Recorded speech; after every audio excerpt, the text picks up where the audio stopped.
အားလုံးပဲမင်္ဂလာပါခုဆွဲမဲ့ပုံကတော့100 cut exercise 9ဖြစ်ပါတယ်နော်ဖိက9ပုံဆွဲပါမယ်အဲဆိုတော့ပထမဆုံးအနေနဲ့ဒီစက္ကန့်ပုံလေးကိုဆွဲပါမယ်အဲဆိုတော့စက္ကန့်ပုံဆွဲမယ်ဆို polygon ပေါ့နော် POL under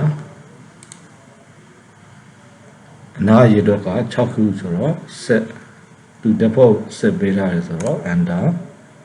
center point တောင်းပါတယ် center point ပေးလိုက်ပါတယ် inscribe လား second scribe လားမေးပါတယ် inscribe ကို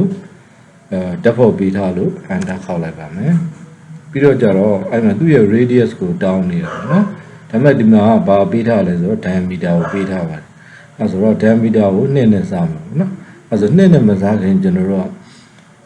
တန်ဖိုးကို117/2လို့ပေးလိုက်လို့ရပါတယ်နော် enter okay ဒါပေမဲ့လိုချင်တာကဒီအနာကဒီထိပ်မှာရှိတာမလို့ချင် down လေးကထိပ်မှာလိုချင်တာ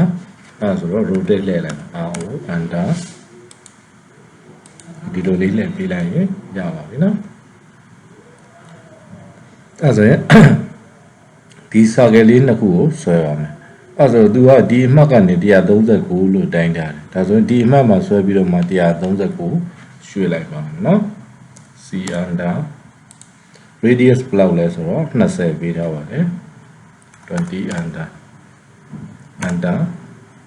ဒီခါတော့40ပါဒီမှာဒါဆိုရင်ဒီကောင်လေးကို move ရွှေ့လိုက်ပါမယ် under စိုက်တဲ့နေရာနဲ့ခိုင်းပြီးတော့ auto pointer အပေါ် direction ပြ139 under ပြီးကြတော့ဒီကောင်ကိုဒီကနေ center ယူပြီးတော့ array 3ခုပွားလိုက်ပါ A R under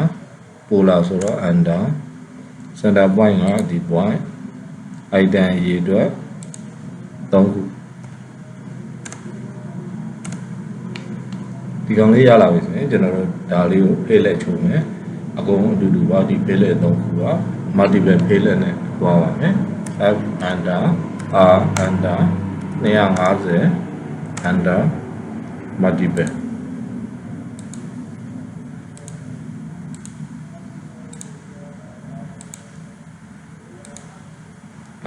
ပြီးတော့ trim ဖြတ်ပါမယ် DR under